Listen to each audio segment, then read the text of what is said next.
ఎన్నికల్లో ఘోర పరాజయం తర్వాత జగన్ మానసిక పరిస్థితి బాగలేదని బీజేపీ నేత భానుప్రకాష్ ఆరోపించారు. రపారపా నరికితే తప్పేంటి అంటావా అంటూ జగన్ తీరుపై మండిపడ్డారు. జగన్ రాజకీయాలకు అనర్హుడని ఏపీ ప్రజలు భావిస్తున్నారని తెలిపారు. జగన్మోహన్ రెడ్డి గారి ధోరణి మాత్రం మారాల్సిన అవసరం ఉంది.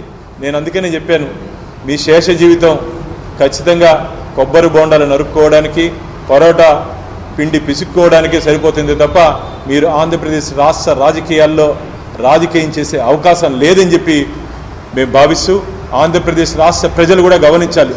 ఇలాంటి నాయకుడు తిరిగి అధికారంలోకి రావాలని చెప్పి కలలు కంటున్నాడు. ఇలాంటి నాయకుడు తిరిగి అధికారంలోకి వచ్చిన తర్వాత తనకు ఓటు వేయని ప్రజల్ని, తనకు ఓటు వేయని పార్టీల్ని, తనకు ఓటు వేయని కార్యకర్తల్ని ఇలా గంగమ్మ గుడి ముందు నరుక్కుంటానని చెప్పి సమర్థిస్తున్నట్టు నాయకుడు కావాలా?